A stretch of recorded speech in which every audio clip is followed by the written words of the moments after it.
علیکم ورحمۃ اللہ وبرکاتہ۔ الحمد للہ وکفى وسلام علی عباده الذین اصطفى، اما بعد، عن عائشة رضی اللہ عنہا قالت كان النبي صلی اللہ علیہ وسلم يقبل وهو صائم وكان أملككم لإربه، رواہ البخاری۔ معزز حاضرین، پہلی بات یہ ہے کہ روزانہ فجر انشاءاللہ اسی فرسٹ فلور پر پڑھایا جائے گا، تو پہلی صف کا ثواب اور اجر پانا ہو تو ادھر یہ ہال پہلے مکمل کرنا پڑے گا، یہاں کی ترتیب کے بعد پھر جو ہے نیچے اگر کوئی بزرگ ہیں جن کو طاقت نہیں ہے چڑھنے کی تو وہ احباب نیچے پڑھ سکتے ہیں، ورنہ یہاں مکمل ہونے کے بعد انشاءاللہ العزیز نیچے پڑھا جائے گا۔ آج کے درس میں وہ چیزیں جن کو اپنانے سے روزہ ٹوٹ جاتا ہے اس کے متعلق انشاءاللہ العزیز ہم جانیں گے۔ روزہ ٹوٹنے کے لیے تقریباً 4 ایسے کام ہیں جن کو اپنانے سے روزہ ٹوٹ جاتا ہے۔ پہلی چیز، جان بوجھ کر کے کھانا یا پینا۔ اگر کوئی جان بوجھ کر کے کھاتا ہے پیتا ہے تو اس کا روزہ ٹوٹ جاتا ہے۔ اس کے اپوزٹ کوئی انجانے میں یا بھول کر کے یا اسے زبردستی کوئی کھلا رہے ہیں، اس کی طاقت سے باہر ہے، تو ایسی صورت میں اس کا روزہ نہیں ٹوٹتا۔ کھانے سے کیا مطلب ہے؟ وہ چیز جو انسان کے کسی بھی جسم کے عضو سے پیٹ تک سرایت کرنا۔ مثال کے طور پر کھانے کے لیے کوئی ضروری نہیں کہ انسان منہ میں لقمہ ڈالے یا پھر جو ہے پانی کی گھونٹ منہ میں ڈالیں پھر حلق سے اتر کر کے پیٹ میں جائیں تبھی روزہ توڑتا ہے، ایسی کوئی بات نہیں ہے، بلکہ جسم کے کسی بھی عضو سے، کسی بھی حصے سے، ہاتھ کے ذریعے سے، انجیکشن کے ذریعے سے یا پیر کے ذریعے سے، ایسا انجیکشن یا ایسی چیز انسان کے جسم سے پہنچانا، جسم میں پہنچانا جس سے انسان کو طاقت ملتی ہو۔ جیسے پچھلے رمضان میں مسئلہ تھا کہ حالت روزہ میں انجیکشن لے سکتا ہے یا نہیں لے سکتا ہے، تو ظاہر سی بات ہے وہ انجیکشن انسان کے جسم کو بوسٹ دیتی ہے، طاقت دیتی ہے، تو ایسی صورت میں وہ انجیکشن نہیں لے سکتا۔ سائنسدان محققین کئی مہینے جو ہے کئی دن اوپر تحقیق کرتے رہتے ہیں یا پھر سمندروں کے اندر تحقیق کرتے ہیں، تو اس کے لیے خاص انجیکشن استعمال کرتے ہیں اپنے جسم میں، وہ انجیکشن جسم کے اندر غذا کا کام کرتے ہیں، تو ایسے انجیکشن سے روزہ ٹوٹ جاتا ہے۔ گلوکوز ہے، یہ بھی کیا ہے؟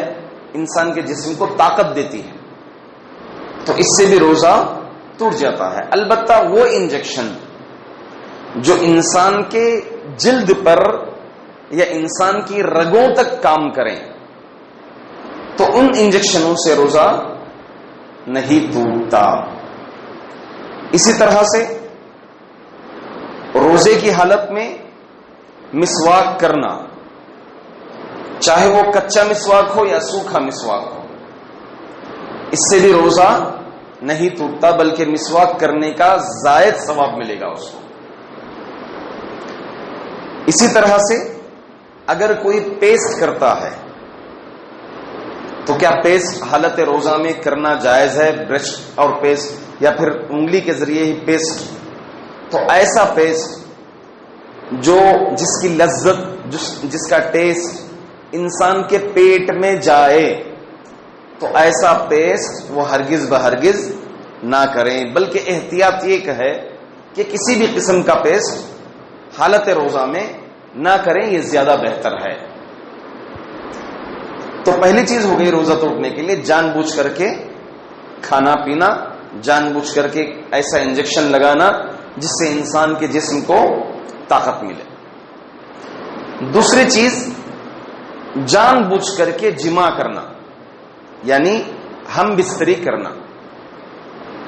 اگر کوئی جان بوجھ کر کے ہم بستری کر لے اس کا بھی روزہ ٹوٹ جاتا ہے۔ ہم بستری کے لیے، ہم بستری کا مطلب مکمل ضرورت پوری کرنا، مکمل ضرورت پوری کرنا، اس سے روزہ ٹوٹ جاتا ہے۔ عائشہ رضی اللہ تعالیٰ عنہ فرماتے ہیں کان رسول اللہ صلی اللہ علیہ وسلم یقبل نساءہ وہو صائم، اللہ کے رسول صلی اللہ علیہ وسلم حالت روزہ میں اپنی بیویوں کو بوسہ دیتے تھے۔ پھر آپ رضی اللہ عنہ فرماتی ہیں اور وہ سب سے زیادہ کنٹرول کرنے والے تھے۔ اگر حالت کنٹرول میں، یعنی اگر مرد اپنے آپ کو کنٹرول کر سکتا ہے، اپنے آپ کو قابو میں رکھ سکتا ہے، تو ایسی صورت میں حالت روزہ میں بوسہ دے سکتا ہے، اس سے روزہ نہیں ٹوٹتا۔ اسی طرح وضو کرنے کے بعد بھی اللہ کے رسول صلی اللہ علیہ وسلم سے یہ بھی مروی ہے کہ آپ وضو کرنے کے بعد اپنی بیوی کو بوسہ دے کر جاتے تھے مسجد۔ اگر کنٹرول کریں، اپنے جسم پر کنٹرول ہو تو ایسی صورت میں بوسہ دے سکتے ہیں۔ کنٹرول نہیں ہے تو بوسہ نہیں دینا چاہیے۔ اب جماع کرنے سے روزہ ٹوٹ جاتا ہے۔ حدیث ہے، ایک صحابی رسول اللہ کے رسول صلی اللہ علیہ وسلم کے پاس آئے، آ کر کے کہا کہ اللہ کے رسول میں ہلاک ہو گیا، میں برباد ہو گیا، میں اپنی بیوی سے ملاقات کر لیا۔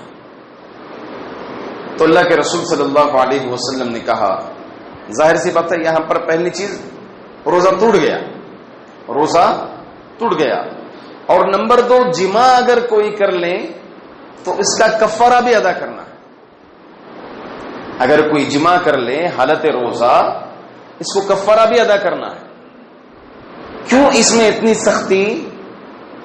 گرچہ علماء کے درمیان اختلاف ہے، کچھ علماء کہتے ہیں کہ جان بوجھ کر کے کھانے سے بھی روزہ ٹوٹنے کے ساتھ ساتھ کفارہ ادا کرنا ہے، جبکہ صحیح اور راجح یہ ہے کہ جان بوجھ کر کے اگر کوئی کھا لیتا ہے تو وہ گنہگار ہوگا، توبہ کرنا ہے، اس کا روزہ ٹوٹ جائے گا، پھر وہ روزے کی قضا کر لے گا۔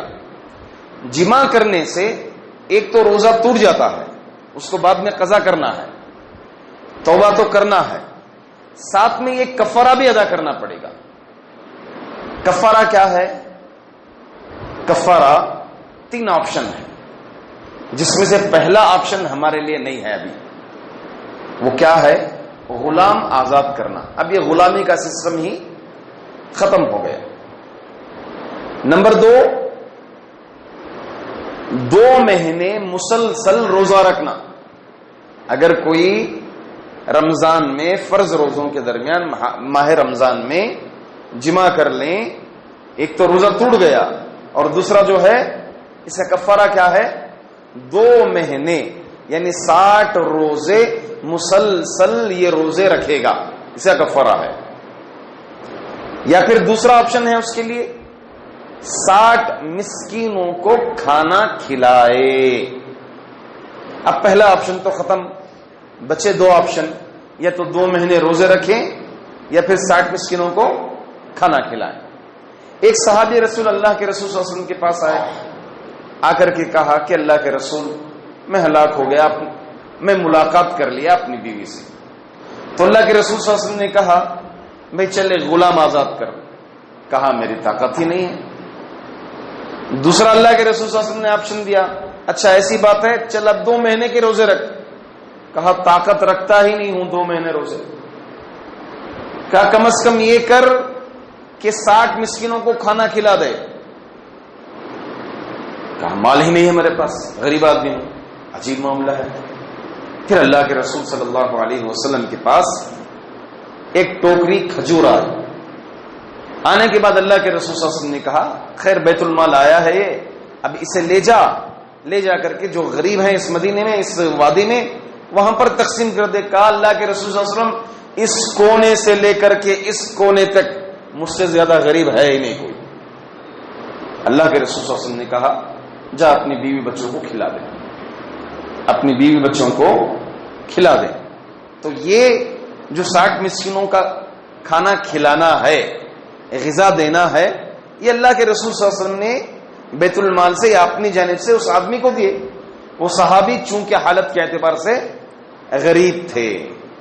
تو دوسری بات یہ معلوم ہوئی حالت روزہ جمع کرنے سے روزہ ٹوٹ جاتا ہے. البتہ کنٹرول میں رہ کر کے بوسہ دینا، بیوی سے بات چیت کرنا، بیٹھنا، بازو آرام فرمانا، اس میں سب کوئی حرج نہیں ہے. تیسری چیز جان بوجھ کر کے قے کرنا. جان بوجھ کر کے قے کرنا، انگلیاں حلق میں ڈال کے یا پھر کوشش کر کے پیٹ کے اندر سے باہر نکالنا، اس سے بھی روزہ ٹوٹ جاتا ہے. اس کو بعد میں روزے کی قضا کرنی ہے.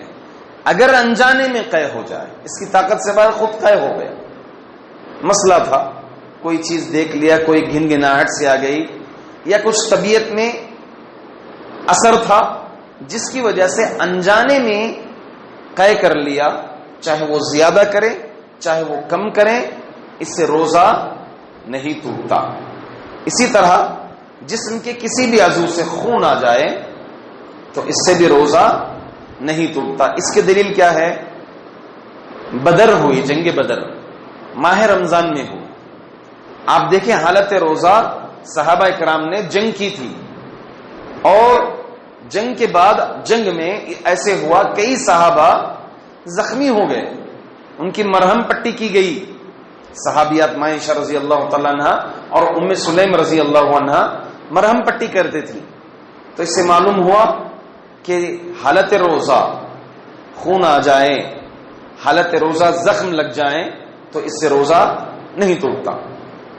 آخری چیز حیض یا نفاس آ جائے، یہ عورتوں کے لیے خاص ہے. روزے سے ہیں افطار سے پہلے بھی اگر حیض شروع ہو گیا یا نفاس شروع ہو گیا تو اس دن کا روزہ ختم ہو گیا، ٹوٹ گیا. اب اس میں کوئی کفارہ نہیں ہے. البتہ یہ جو ماہ رمضان کے روزے ان کو چھوٹ گئے 6 دن کے 7 دن کے، یہ روزے اگلے سال 11 ماہ تک انہیں وقت ہے. ان 11 ماہ میں وہ اپنے روزے مکمل کریں گے. اس سے ہٹ کر اگر کسی کو حالت روزہ احتلام ہو جاتا ہے، مطلب غسل واجب ہو جاتا ہے، نوجوان ہے، آرام کیا، اٹھا تو غسل واجب ہو گیا، تو اس سے بھی جو ہے روزہ نہیں ٹوٹتا. وہ غسل کر لے گا اور نارمل نماز پڑھنے کا نماز پڑھ لے گا. تو لہذا یہ کچھ چیزیں ہیں جن سے روزہ ٹوٹ جاتا ہے. اکثر ہمارے معاشرے میں غلط فہمی میں ہیں، لوگ یہ سمجھتے کہ تھوک نگلنے سے روزہ ٹوٹ جاتا ہے، یا ایسی جگہوں پر کام کرنے سے جہاں دھول منہ کے اندر چلے جاتی ہے یا ناک کے ذریعے سے دھول حلق تک آ جاتی ہے، ہم ایسی جگہوں پر کام کرتے ہیں لہذا ہم روزہ رکھ کر فائدہ ہی نہیں ہے، روزہ ٹوٹ جاتا ہے ہمارا. یہ سب غلط فہمیاں ہیں. روزہ ٹوٹنے کے لیے سب سے پہلے کل میں نے بتائی شرطیں بتائی تھی، اور آج کن چیزوں سے روزہ ٹوٹتا ہے وہ میں نے آپ کو بتا دیا. اللہ تعالیٰ سے دعا ہے کہ اللہ تعالیٰ ہمیں قرآن اور سنت کے مطابق روزہ رکھنے کی توفیق عطا فرمائے، ہمارے روزوں کو قبول فرمائے، ہماری عبادتوں کو دعاؤں کو قبول فرمائے. آمین. وآخر دعوانا ان الحمد للہ رب العالمین. سبحانک اللہم و بحمدک اشہد ان لا الہ